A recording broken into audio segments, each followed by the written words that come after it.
तो कैसे हैं आप लोग। हम वापस आ गए हैं अपने चैनल पर लेकर किंग ऑफ डायमेंशंस। तो चलिए शुरू करते हैं आज का नया एपिसोड। अगर यह कहानी आप शुरू से सुनना चाहते हैं तो प्लेलिस्ट से जाकर सुन सकते हैं। 411 लुटेरा। शौर्य ने उन अमर कठपुतलियों को अपने शातिर दिमाग का उपयोग करके हरा दिया था, पर अभी भी वो दूसरे माले पर रखे उन दोनों खजानों से दूर था। जब शौर्य ने उस हॉल के अगले हिस्से का दरवाजा खोला, उसने पाया कि उस हॉल में एक बूढ़े की लाश बैठी हुई थी और उसकी गोद में एक किताब थी। वहीं उस बूढ़े की आत्मा गुस्से से शौर्य को देख रही थी।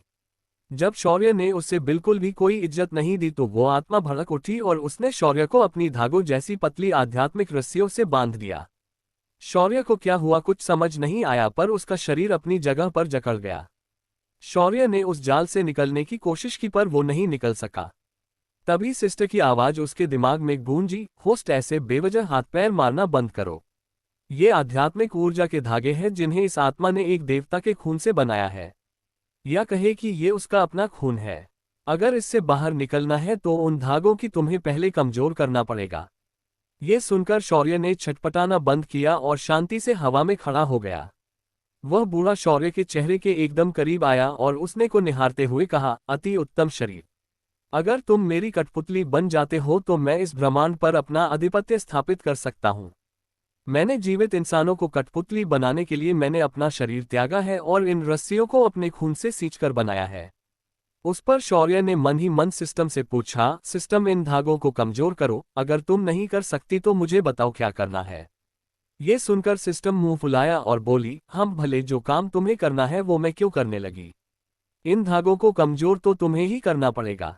तभी शौर्य थोड़ा चिढ़ते हुए बोला, तो क्या तुम मेरी कठपुतली बनने के बाद बताओगी कि इसे कैसे कमजोर करना है। इस पर सिस्टम ने आगे कुछ नहीं बोला और शौर्य के सामने स्क्रीन प्रकट की और फिर चिढ़ते हुए बोली, देखो और खुद पढ़कर अपना काम करो। सिस्टम को ऐसे बेवजह रूठते देख शौर्य ने उसे नजरअंदाज करना सही समझा और फिर उसने सामने स्क्रीन पर लिखी जानकारी को पढ़ना शुरू किया। इन रस्सियों को कमजोर करने के लिए एक देवता का सुनहरा खून आवश्यक है। खून की शुद्धता इस खून से जितनी अधिक होगी ये उतना ही कमजोर होगा। ये पढ़कर शौर्य की आंखें चमक गई। उसके पास बाकी कुछ हो या ना हो, पर उसके पास देवता का खून है, वो भी हल्के फुल्के नहीं, प्राचीन रचना का देवतत्व। लेकिन शौर्य ने जब अपना खून निकालने के लिए कोशिश की पर उसे एहसास हुआ कि वो हिल नहीं सकता।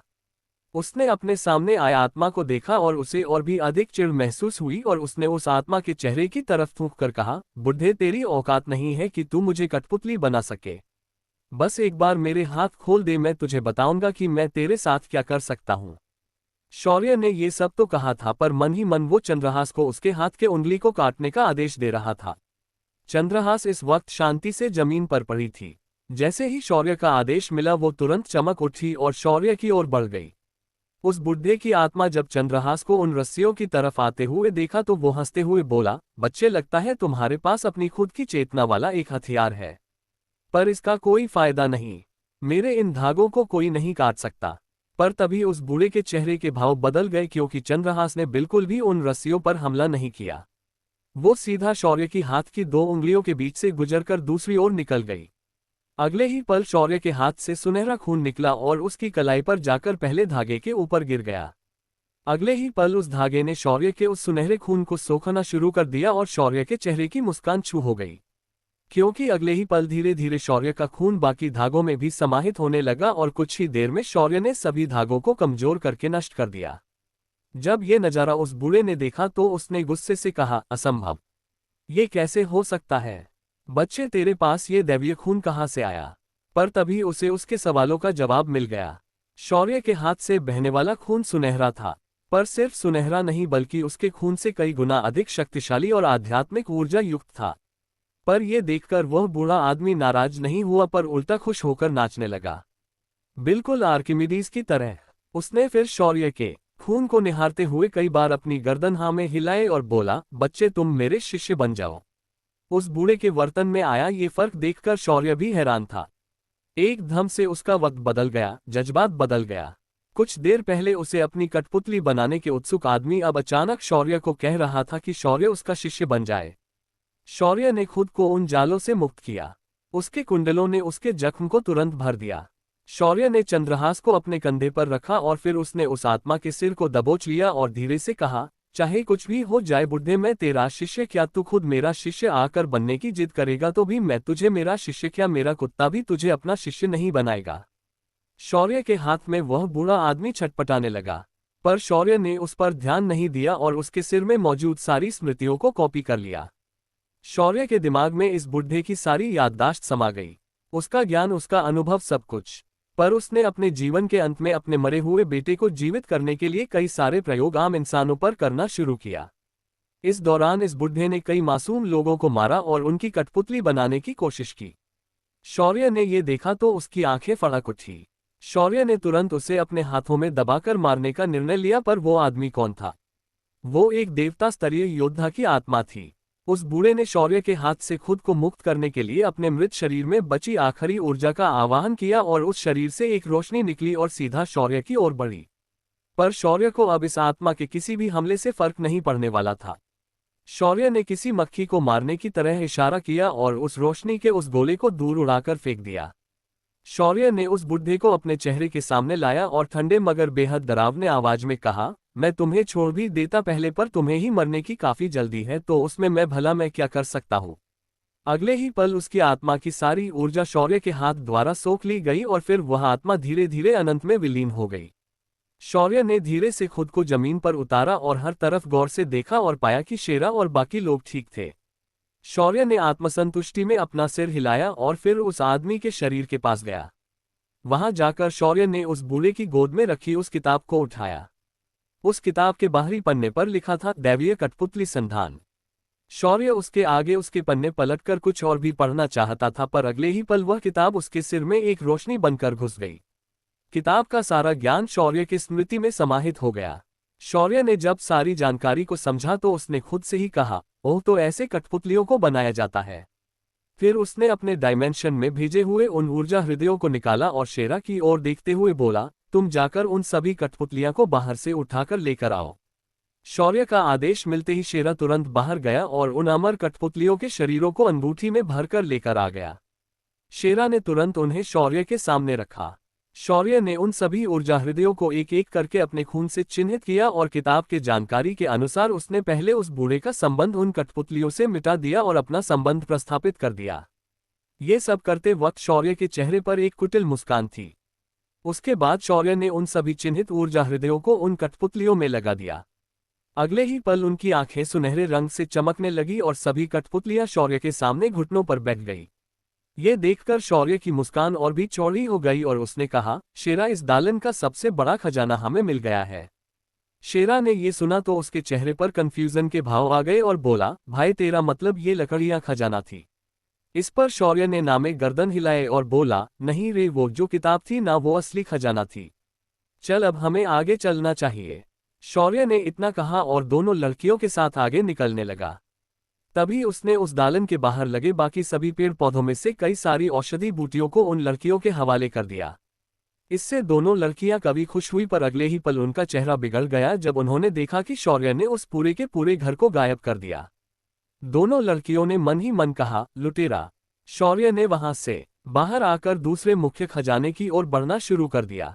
इस गुफा में शौर्य को वास्तविक समय का पता नहीं चला, पर उसे इस बात की कोई चिंता नहीं थी, उसे तो डायमेंशनल सूट चाहिए था।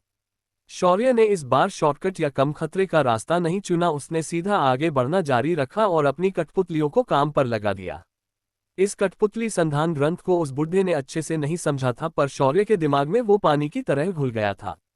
कठपुतली संचालन के छोटे मोटे नियम तकनीकें शौर्य ने घोलकर पी ली थी। इस वजह से शौर्य के हाथ में सारी कठपुतलियां एक ही समय पर बहुत सारे काम कर सकती थी। इसका दूसरा कारण था शौर्य के शरीर में स्थित पंचतत्वों की ऊर्जा, जो असामान्य रूप से अपने आप बन रही थी और वातावरण से भी ऊर्जा को संग्रहित कर रही थी, जिस वजह से शौर्य को थकान या ऊर्जा खत्म होने का डर बिल्कुल नहीं था। रास्ते में कठपुतलियों द्वारा मारे जानवरों को शौर्य और शेरा अपनी लकड़ी की पत्रिका में तेजी से भर रहे थे, लेकिन उनके इस आक्रमणकारी रवैये से बाहर बना लीडरबोर्ड लगभग टूटने के कगार पर आ गया था। अग्निकुल के कुल अंक 80,000 से ज्यादा हो गए थे और बाकी के संगठन अभी भी 50 और 40 के आसपास झूल रहे थे। मुकाबले की कुल समय सीमा आयाम के अंदर के समय अनुसार 3 दिनों की थी और अंदर पूरा एक दिन बीत चुका था। अंदर पहले ही सूर्यास्त हो चुका था और बाकी सभी योद्धा आराम करने के लिए छावनी बनाकर जंगलों और पहाड़ों में छुप गए थे। इन सभी लोगों में सबसे अलग थे वो थे अग्निकुल के योद्धा। उन्होंने खुद को छुपाया नहीं बल्कि खुले मैदान में तंबू बनाकर आराम से उसके अंदर बेफिक्र होकर सो गए थे। इसी दौरान 22 लोग अंधेरे रास्ते से अग्निकुल के इस ठिकाने की ओर बढ़ रहे थे। हर तरफ भयान सन्नाटा था और इन योद्धाओं ने खुद को काले कपड़ों से ढक रखा था, पर उसके कंधों पर उनके कुल का निशान साफ दिखाई दे रहा था। ये सभी योद्धा दामिनी कुल के योद्धा थे। इनकी आंखों में हत्या का इरादा साफ झलक रहा था। उन सभी की आंखें अग्निकुल के योद्धाओं पर टिकी हुई थी। दामिनी कुल का दूसरा युवराज और उसके कुल के वरिष्ठ का एक बेटा इस टुकड़ी का नेतृत्व कर रहे थे। दिन भर भटकने के बाद जाकर उन्हें इनका ठिकाना मिला था। ऐसे में ये लोग इस मौके को कैसे हाथ से जाने देते। गहरे अंधेरे में दामिनी कुल के लोग आगे बढ़ने लगे। लगभग वो लोग उस तंबू से 10 मीटर दूरी पर पहुंच गए। उनमें से सबसे आगे चल रहे आदमी ने अपना एक कदम आगे बढ़ाया और उसे अचानक काफी अजीब महसूस हुआ। अगले ही पल हवा से कुछ अदृश्य चीज उसके पैर की तरफ बढ़ी और खचे के आवाज के साथ उस आदमी का घुटनों के नीचे का एक पैर कटकर अलग हो गया। उस आदमी ने जोर से चीखने की इच्छा से मुंह खोलना चाहा, पर उसके दूसरे साथी ने उसका मुंह कसकर दबा दिया और तुरंत वहां से पीछे हट गया। उसने बिजली की रफ्तार से उस आदमी को गहरे जंगल में लाया और उसके मुंह से हाथ हटा दिया। उस सुनसान जंगल के अंदर एक भयानक दर्दनाक चीख गूंजी। दामिनी कुल के युवराज के चेहरे के भाव सख्त हो गए और उसने तुरंत सभी को पीछे हटने का आदेश दे दिया, क्योंकि उसे तुरंत पता चल चुका था कि अग्निकुल के ये योद्धा इतने आराम से यहाँ क्यों सोए हुए हैं। क्योंकि उनके छावनी के आसपास सारणी बनाई गई है और वो भी बचावात्मक नहीं बल्कि आक्रामक सारणी। बाहर बैठे लोगों ने ये सब पर्दे पर देखा और दामिनी कुल के बाहर बैठे लोगों को घृणा भरी नजरों से देखने लगे, पर किसी ने कुछ नहीं कहा, क्योंकि वो दामिनी कुल के लोग थे। भले शेर बूढ़ा हो जाए या कमजोर, वो होता तो शेर ही है। इधर अंदर शौर्य अपने दूसरे खजाने के सामने पहुंच चुका था, या कहे वहां जाने के रास्ते के अंतिम छोर पर पहुंच गया था। पर उसके सामने एक दिक्कत थी, और दिक्कत ये थी कि उसके सामने कोई रास्ता नहीं था। उसके सामने एक चट्टान रूपी दीवार थी।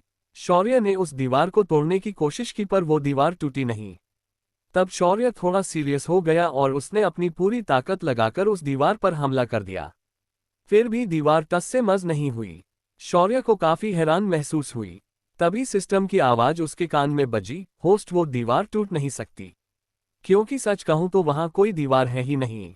सिस्टम की ऐसी कंफ्यूज करने वाली बात को सुनकर शौर्य चिढ़ गया और बोला, हाँ मैं पागल हो गया हूं ना, तो मुझे ये दीवार ऐसे ही दिखने लगी है। इस पर सिस्टम ने प्यार से कहा, होस्ट आप तो बुरा मान गए, पर सच कहूं आप अगर यहाँ खड़े रहकर सालों तक इसे तोड़ने का प्रयास करते रहे तो भी आप इस दीवार का कुछ नहीं बिगाड़ पाओगे। इसका कारण बहुत आसान है, क्योंकि यहाँ कोई दीवार नहीं है। ऐसा क्यों कह रही सिस्टम शौर्य को? कौन सा खजाना छुपा है इस दीवार के पीछे?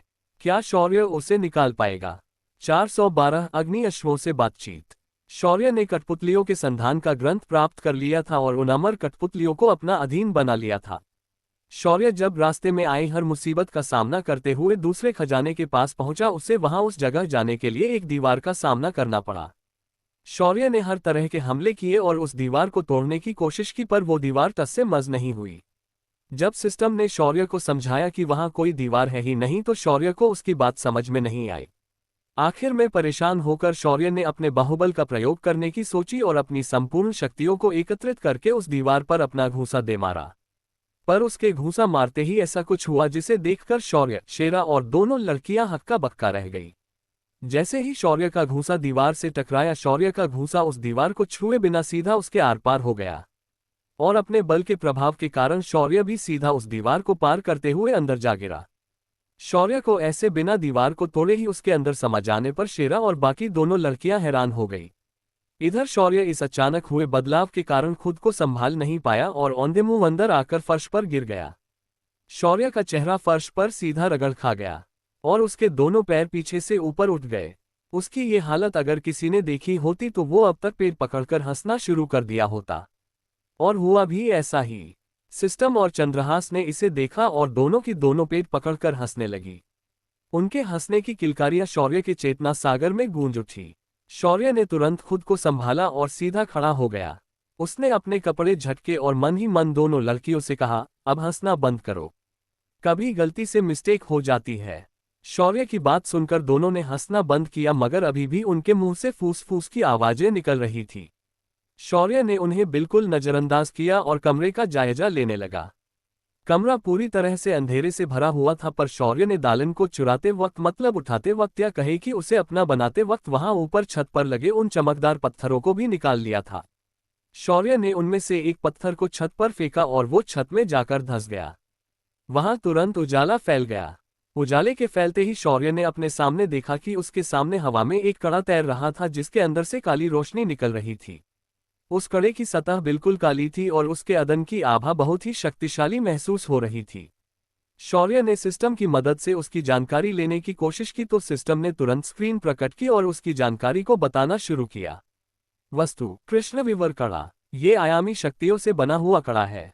इसके अंदर किसी भी कृष्णविवर को नियंत्रित या खंडित करने की क्षमता है, पर उपयोग के लिए उस योद्धा का देवता स्तर का साधक होना चाहिए।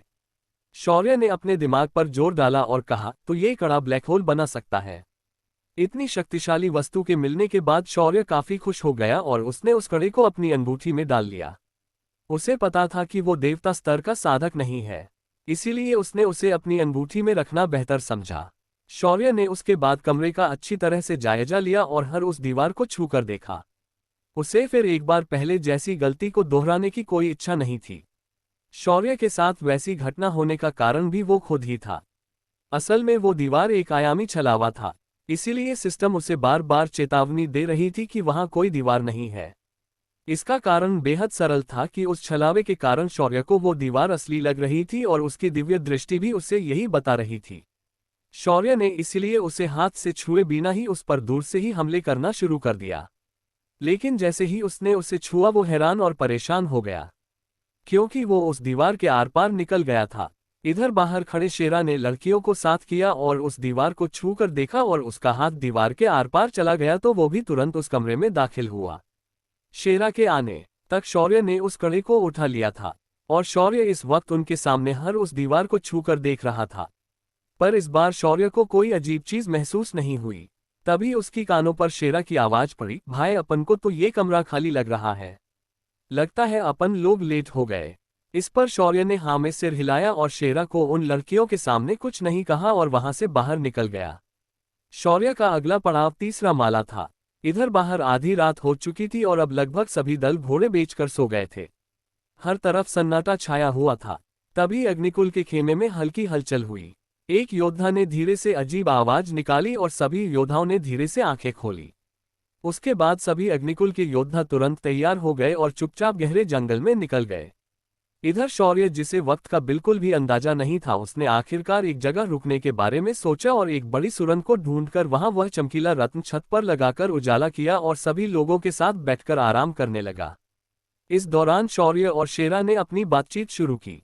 भाई अपन को कितना समय हो गया ये पता ही नहीं चला, तुमको क्या लगता है? इस पर शौर्य ने सोचते हुए कहा, मुझे लगता है हमें यहाँ आकर एक पूरा दिन हो चुका होगा और बाहर रात हो चुकी होगी। तभी शेरा बोला, भाई लेकिन अगर तू अपनी वो आयाम की शक्ति से बाहर जा सकते हैं तो हम लोग अंदर क्या कर रहे हैं? इस पर शौर्य ने तुरंत जवाब दिया, इसका कारण है एक विशेष प्रकार का कवच या कहे पूरा सूट जो इस खंडहर में मौजूद है। ये सुनकर शेरा की आंखें चमक उठी और बोला, तुम्हारा मतलब वो जूते उस सूट के हिस्से थे? शौर्य ने बस अपनी गर्दन हाँ में हिलाई। तभी शेरा को अचानक कुछ सूझा और बोला, भाई एक बात पूछना भूल गया, तुमको मालूम वो बुढ़ा जो उन कठपुतलियों को नचा रहा था, उसकी आत्मा की आध्यात्मिक ऊर्जा काफी अजीब थी और उसकी आत्मा भी काफी अजीब थी। इस पर शौर्य ने लड़कियों की तरफ देखा जो चुपचाप कोने में बैठकर फल खा रही थी, आपस में बातें कर रही थी। उन्हें ऐसा देखकर शौर्य शेरा की ओर मुड़ा और बोला, शेरा तुम्हें पता है साधना के कितने तरीके होते हैं? इस पर शेरा बोला, भाई अपन को इतना कुछ तो नहीं पता, पर यह जानता हूं कि किसी को असली भगवान बनना हो तो उसे 7 चक्रों की साधना करनी पड़ती है। इस पर शौर्य ने हंसते हुए जवाब दिया, तुमने आधा सत्य कहा है। असल में साधना के कई तरीके होते हैं पर उनके हेतु और उद्देश्य अलग अलग होते हैं। कुछ लोग योग साधना करके मोक्ष की प्राप्ति करते हैं, कुछ अघोर साधना करके लंबी उम्र प्राप्त करते हैं, तो कुछ लोग सिर्फ अमृतत्व प्राप्त करने के लिए साधना करते हैं। इस पर शेरा तुरंत बोला, भाई अपन को ये अघोरी लोगों के बारे में मालूम है और योग साधना के योगियों के बारे में भी, पर ये अमर साधक क्या होते हैं? इस पर शौर्य ने एक गहरी सांस ली और बोला, मुझे इसके बारे में पूरी जानकारी नहीं है पर एक अंदाजा है। अमर साधक अपनी साधना के लिए सीधा आध्यात्मिक ऊर्जा को मणिपुर चक्र में समाहित करके उन्हें सूक्ष्म चक्रों और ऊर्जा बिंदुओं में प्रवाहित करके अपनी साधना को आगे बढ़ाते हैं। समरलोक के इस खंडहर को देखकर मैं ये बता सकता हूं कि ये उन्हीं साधकों की विरासत होगी। ये साधक भी काफी शक्तिशाली हो सकते हैं, ये हमने उस बूढ़ी आत्मा से लड़कर समझ लिया है। पर इनकी एक समस्या थी और वो ये थी कि देवत्व की प्राप्ति। इनके पास देवता स्तर की शक्तियां जरूर आ जाती थी पर वो कभी भी देवता नहीं बन सकते थे। वो अमर हो सकते थे पर उससे ज्यादा वो लोग कुछ नहीं कर सकते थे। तभी शेरा बोला, तो क्या इसी वजह से उन लोगों के इस रास्ते को लोगों ने छोड़ दिया होगा? इस पर शौर्य ने छत की तरफ देखा और कहा, मुझे नहीं लगता ऐसा हुआ होगा। इसका असली कारण तो ब्रह्मदेव ही दे सकते हैं।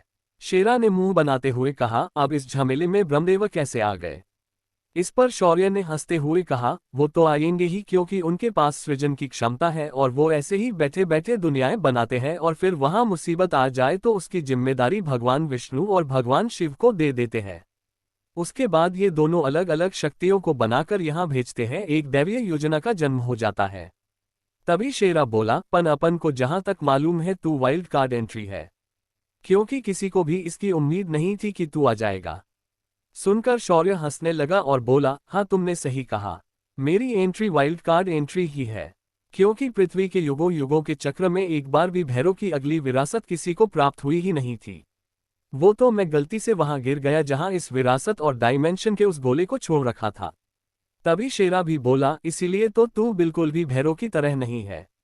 भगवान भैरव सबसे शक्तिशाली थे पर वो चालू और तेरी तरह कपटी तो बिल्कुल नहीं थे। वो मुझे कभी भी चोरी करने नहीं देते थे और किसी के साथ छल तो वो बिल्कुल भी नहीं करते थे। और सबसे बड़ी बात, वो तेरी तरह किसी पर संदेह नहीं करते थे। ये सुनकर शौर्य हंसने लगा और बोला, हाँ हाँ हाँ, तू इतना चतुर होकर भी इस मामले में भोला है। अगर मैं ऐसा नहीं होता तो तुम्हें लगता है इस समरलोक में मैं टिक भी पाता? तुम्हें पता है यहाँ जैसे को तैसा व्यवहार करने वाला ही सर्वशक्तिशाली बन पाता है। अगर मैं भी पुराने भैरव की तरह ऐसे ही लोगों पर आंखें बंद करके विश्वास करते बैठता तो मेरा भी हाल उनकी तरह ही हो चुका होता और मैं तो पृथ्वी पर ही खत्म हो गया होता। शौर्य की बात सुनकर शेरा को ऐसा लगा कि उसके सामने बैठा ये मनमौजी शौर्य आज सच में एक नए भैरव के रूप में योग्य बन गया था। शेरा ने सिर झुकाकर अपने इस स्वामी का नमन किया और मन ही मन बोला, लगता है ये भैरव अपनी दूसरी राह बनाएगा और संपूर्ण देवलोक को हिलाकर रख देगा। इधर बाहर सुबह हो गई थी और सभी आसपास वनों में छुपे दूसरे कुलों और गुरुकुलों के योद्धा जो अग्निकुल को सबक सिखाने के लिए बेताब थे, उन्होंने आंख खुलते ही अग्निकुल के योद्धाओं की तरफ कुछ कर दी। लेकिन जब वो लोग यहां पहुंचे तो वहां सिर्फ खाली मैदान था। सभी ने अपने दांत पिस लिए और गुस्से से वहां से निकल गए। इधर अग्निकुल के योद्धा आज के दिन आयाम के अंदरूनी क्षेत्र में प्रवेश कर चुके थे। उनके सामने ऐसे जीव भी अब तक आ चुके थे जो अर्धदैवीय स्तर के थे और कुछ ऐसे जीव जो हजारों की संख्या में रहना पसंद करते हैं। आज उनका सामना ऐसे ही एक घोड़ों के झुंड से हुआ जो अग्नि अश्व थे। इनकी प्रजाति इतनी दुर्लभ थी कि वो पूरे समरलोक में नहीं मिल सकते थे। इधर बाहर जब पर्दे पर मैदान में मौजूद लोगों ने उन घोड़ों को देखा तो उनकी आंखें चमक उठी। पर इस वक्त मुकाबले का समय था तो कोई अंदर जाने की हिम्मत नहीं कर रहा था।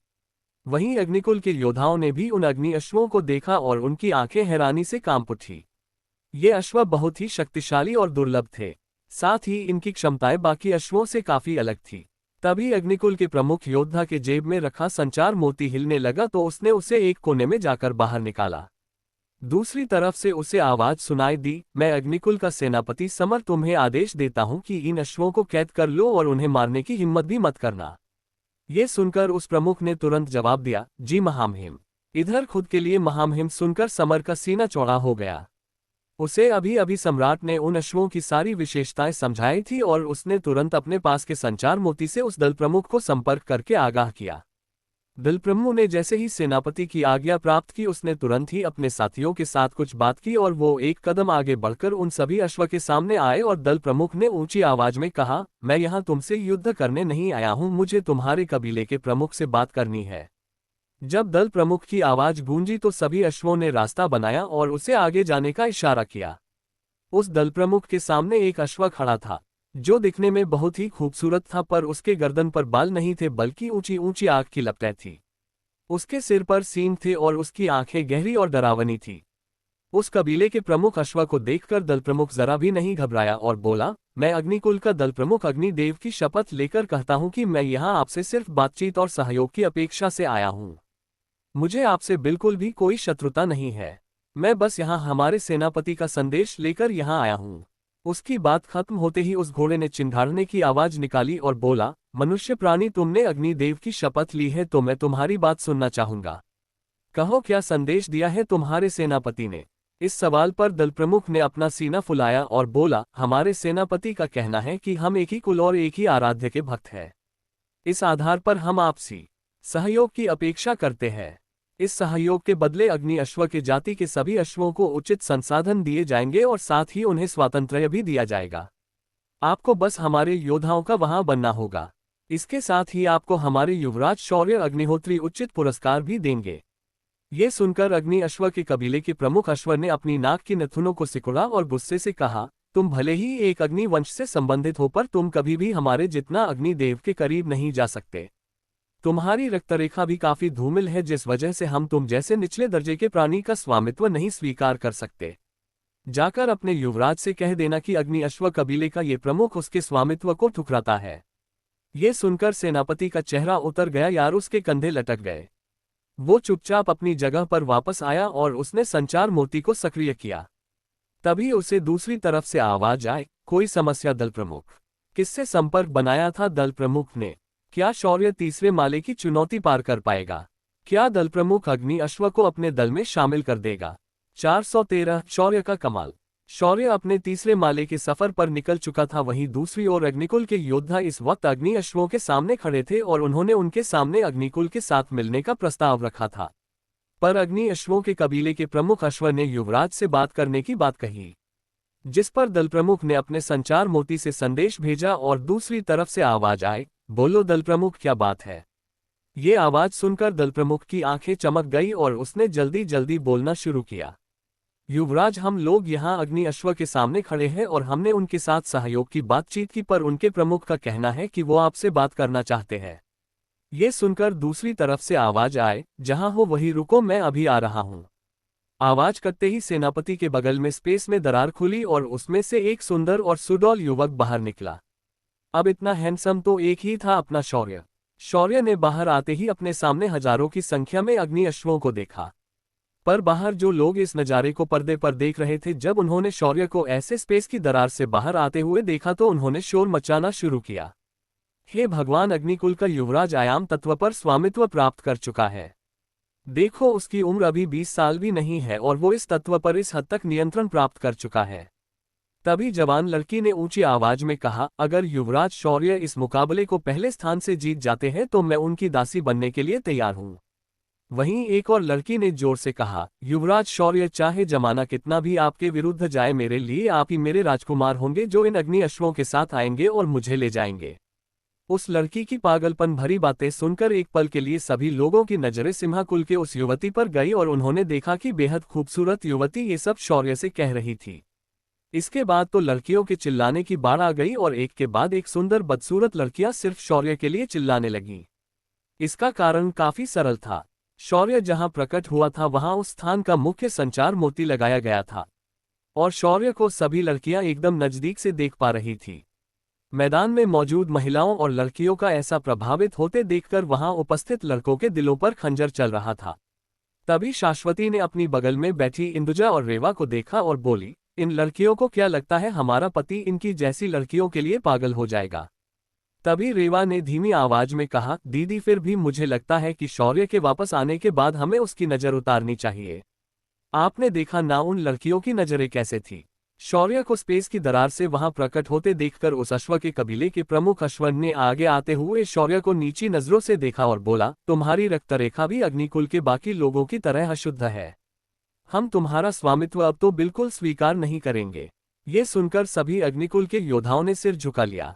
तभी शौर्य ने भी उस अश्व को ध्यान से देखा और पाया कि ये अश्व सच में ताकतवर तो है, साथ ही इनका तत्व भी अग्नि ही है। लेकिन बाहर जो लोग शौर्य को खत्म करना चाहते थे उनके लिए ये एक उपलब्धि थी। उन्होंने बाहर से अपने अपने कुल और गुरुकुल के लोगों को शौर्य की सही सही जगह बताना शुरू किया और उसे मारने के आदेश दे दिए। शौर्य ने देखा कि अश्व प्रमुख की शक्तियां अर्धदैवीय स्तर से कुछ ही दूर थी। इस पर उसने मन में सोचा, इतनी ताकत है तो जाहिर है कि इतनी अकड़ तो बनती है। शौर्य ने फिर अपने भाव बदले और उस अश्व के कबीले के प्रमुख के आगे गया और उसकी आंखों में देखते हुए बोला, तुम मुझे मेरी रक्तरेखा के बारे में ऐसे बता रहे हो जैसे तुम्हारे कबीले के पास शुद्ध रक्तरेखा है। कभी ये सोचा है कि अर्धदैवीय स्तर के बाद तुम कभी आगे भी बढ़ पाओगे? पर हाँ, मेरे पास ऐसा कुछ है जो तुम्हें अभी इसी वक्त अर्धदैवीय स्तर तक पहुंचा सकता है। पर वो क्या है ना कि मैं ऐसे ही किसी को मदद नहीं कर सकता।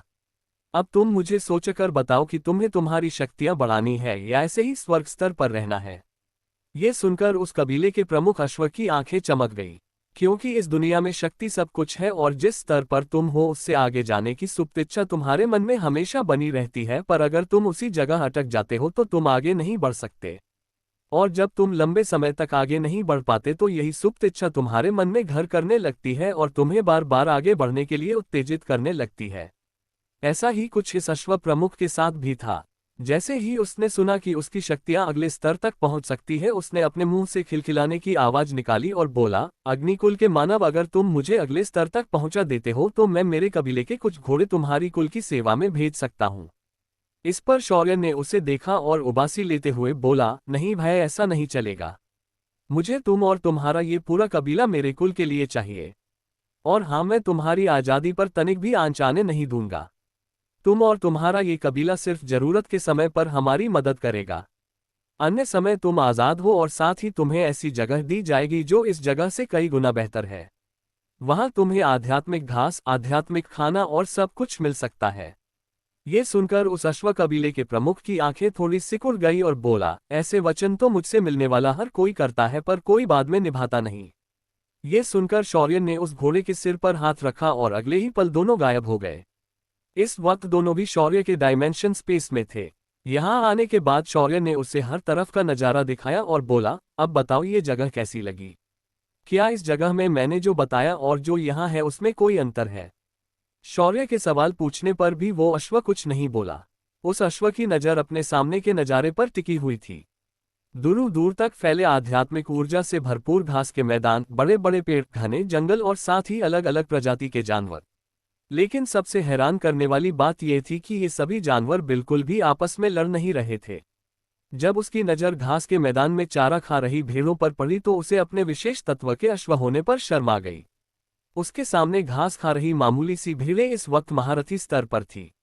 ये सब देखकर उस अश्व ने कुछ कहने के लिए सोचा पर उसके मुंह से कोई शब्द नहीं निकल रहे थे। तभी शौर्य ने उसके ऊपर हाथ रखा और उसे वापस उस जगह प्रकट हो गया जहां से वो लोग चले गए थे। शौर्य को वापस प्रकट होते देखकर सभी अश्व और अग्निकुल के लोग वापस होश में आ गए, क्योंकि उस अश्व प्रमुख के ऐसे अचानक गायब होने की वजह से सभी अश्व गुस्से से भड़क उठे थे और वो लोग अग्निकुल के योद्धाओं के साथ जंग शुरू करने जा रहे थे।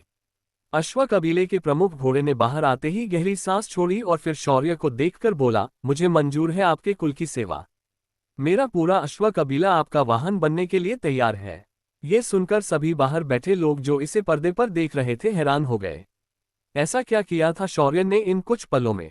कहाँ लेकर गया था उस अश्व को? ऐसा कौन सा लालच दिया है शौर्य ने? ये सारे सवाल बाहर बैठे सभी लोगों के मन में उठ रहे थे। शौर्य ने ये सुना तो वो मुस्कुराते हुए अश्व के एकदम नजदीक आया और उसे धीरे से अपनी उंगली काटकर अपना सुनहरा खून पिला दिया। सभी को लगा कि शौर्य ने कोई गोली उसे खिलाई होगी, पर असल में ऐसा नहीं था। अश्व के पेट में शौर्य का खून जाते ही उसकी रक्त रेखा और अधिक शुद्ध हो गई और अगले ही पल उसके सिर के दोनों सिंग लंबे और नुकीले हो गए। साथ ही अश्व प्रमुख की ऊंचाई भी बढ़ गई। पर सबसे हैरान कर देने वाली बात यह थी कि उसके शरीर से सुनहरे रंग की अग्नि लपटें बाहर निकलने लगी थी। उसकी आभा से तुरंत हर तरफ का माहौल गर्म हो गया। उसकी शक्तियां अर्धदैवीय स्तर पर पहुंच चुकी थी। घोड़े की आभा से कहीं ये आयाम न ढह जाए, इसलिए शौर्य ने उसे इशारा किया और वो घोड़ा समझ गया। उसने अपने बाकी घोड़ों को देखा और इशारा किया। सभी घोड़ों ने तुरंत एक दूसरे के पूंछ को मुंह में दबा दिया और एक दूसरे से जुड़ गए। जैसे ही शौर्य उन सभी अश्वों को अपने डायमेंशन में भेजने वाला था, एक नुकीला भाला जंगल की गहराई से आया और सीधा एक अश्व के छोटे बच्चे के पेट में धंस गया। उसके बाद एक घमंड भरी आवाज आई, अग्निकुल के शौर्य अग्निहोत्री खबरदार, जो अपनी जगह से हिलने की कोशिश की। अगली बार ये सारे अश्व यहीं के यहीं मारे जाएंगे। ये सुनकर शौर्य का इतनी देर से जो चेहरा भावहीन था उस पर अब क्रोध के निशा दिखने लगे। वहीं वह अश्व कबीले का प्रमुख घोड़ा भी क्रोधित हो चुका था। शौर्य ने लपककर अपनी जगह से गायब होकर वो सीधा उस घोड़े के बच्चे के पास पहुंच गया और उसने जल्दी से वह धंसा हुआ भाला बाहर निकाला और उस घोड़े को उसने तुरंत एक दवाई की गोली खिला दी और अपनी आध्यात्मिक ऊर्जा उसके शरीर में प्रवाहित कर दी। पर वो भाला सीधा उस घोड़े के दिल में धंसा हुआ था, जिस वजह से उसका शरीर उस गोली को पचाने में सक्षम नहीं था। शौर्य ने अंत में उससे बचाने के लिए अपने रक्त की एक और बूंद उसके मुंह में डाल दी। शौर्य के रक्त की बूंद उसके मुंह में घुलते ही वह बच्चा तुरंत ठीक होने लगा और उसकी जान बच गई। पर अभी भी शौर्य का गुस्सा कम नहीं हुआ था। उसने शांति से अश्व कबीले के प्रमुख घोड़े को कहा, अपने साथियों को लेकर जाओ, बाकी मैं संभाल लूंगा। उसके बाद पूरे के पूरे 1000 घोड़ों का वो समूह वहां से गायब हो गया। जो बाहर ये नजारा देख रहे थे और जो वहां अंदर आए हुए लोग थे, सबके सब हैरान परेशान हो चुके थे। सभी के मन में एक ही सवाल था, ये हजारों घोड़े आखिर गए कहाँ? पर इसका जवाब उनमें से किसी के पास भी नहीं था। सभी के सभी लोग अपने मुंह पर हाथ रखकर वहां का नजारा देख रहे थे। जैसे ही सारे घोड़े गायब हो गए, शौर्य ने उस भाले को हाथ से अपनी ओर खींचा और कोई कुछ समझ पाता उससे पहले ही उसने उस भाले को इतनी तीव्र शक्ति से फेंका कि सभी को सिर्फ एक रोशनी की चमक दिखाई दी और अगले ही पल एक जोरदार धमाका सुनाई दिया। जब सभी की नजरें उस धमाके की ओर चली गई तो उनकी आंखें फटी की फटी रह गई। जिस ओर शौर्य ने वो भाला मारा था, अब उस जगह कुछ भी नहीं बचा था, क्योंकि इससे पहले वहां एक जंगल था और उसके अंदर से वो लोग शौर्य की तरफ आ रहे थे जिन्होंने अभी अभी भाला मारा था। पर शौर्य ने उन्हें सिर्फ एक ही वार में खत्म कर दिया था, साथ ही उस वन को भी उजाड़ दिया। वन के बीचों बीच एक लंबी रेखा बन गई थी जिसकी चौड़ाई 50 मीटर से भी ज्यादा थी। इस हमले में वो हमलावर कुल के लोग नहीं बच पाए, या कह सकते हैं कि वो बच नहीं सकते थे। शौर्य की ऐसी ताकत देखकर अभी अभी उसे मारने आए लोग तुरंत अपनी जगहों पर रुक गए। उनकी धड़कनें तेज हो गई थी, उनकी सांसें भी तेज हो गई थी और उनके मन में सिर्फ वो नज़ारा किसी रिपीटेड टेलीकास्ट की तरह घूम रहा था। शौर्य ने उसके बाद चारों ओर देखा और चिल्लाते हुए बोला, इसके बाद जिसे भी मुझसे कुछ हिसाब बराबर करने की इच्छा हो वो सीधा मुझसे भिड़े ऐसे कायरों की तरह मासूम जानवरों और कमजोरों पर हमला ना करे, वरना आपका अंत इससे भी भयानक कर दूंगा। बात समझ आए? शौर्य की आवाज सुनकर वहां जोश में आए हुए सभी दल तुरंत पीछे मुड़ गए और तेजी से आसपास के घने जंगलों में गायब हो गए। उनकी कोई इच्छा नहीं थी इस वक्त शौर्य को छेड़े और अपनी मृत्यु को आमंत्रण दे। जैसे ही सभी लोग वहां से चले गए, शौर्य ने दल प्रमुख से कहा, आपने अच्छा काम किया जो ऐसे बहुमूल्य अश्वों को आपने बात करके मनाया। अगर आप उनसे भीड़ जाते तो हम इतने बहुमूल्य वाहन को खो देते। मैं अब चलता हूं, अगर कोई परेशानी हो तो तुरंत मुझे सूचित कर देना। उसके साथ ही शौर्य गायब हो गया और दूसरी जगह प्रकट हो गया। ये था उस खंडहर का तीसरा माला। पर शौर्य ने अभी अभी जो किया इससे सभी लोग काफी हैरान थे। उसने एक पूरे दल को नष्ट कर दिया था, और जिनके दल को नष्ट किया गया था वो कोई और नहीं यति आश्रम का दल था। यति आश्रम के प्रमुख का गुस्सा फूट पड़ा और वो गुस्से से चिल्लाने लगा, अग्निकुल के लोगों को मैं तुम्हें खत्म कर दूंगा। तुम्हारा ये दुस्साहस कि तुम यति आश्रम से सीधा दुश्मनी लो। भूलो मत, हमारे आश्रम में 2 देवता स्तर के योद्धा है, हम तुम्हें मिटाकर रख देंगे। पर तभी एक रोशनी की किरण चमकी और अगले ही पल उस आश्रम प्रमुख का सिर धड़ से अलग होकर गिर गया। तभी सभी को एक ठंडी आवाज सुनाई दी, मेरे पति और मेरे परिवार के बारे में ऐसी बकवास बातें करने की तुम्हारी हिम्मत कैसे हुई? अगली बार अगर किसी ने मेरे परिवार के बारे में कुछ कहा तो उनका नामोनिशान मिटाया जाएगा। सभी ने इस आवाज की ओर देखा तो उनकी नजर शाश्वती पर पड़ी।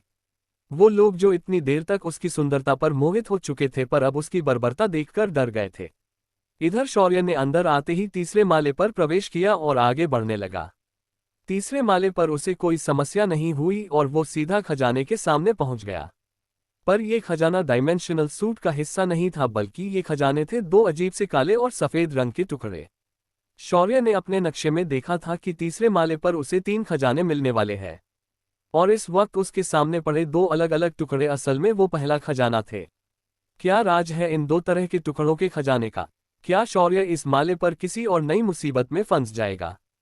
क्या शौर्य के पास आयाम तत्व की बात सुनकर बाकी कुल के लोग उसे जाने देंगे?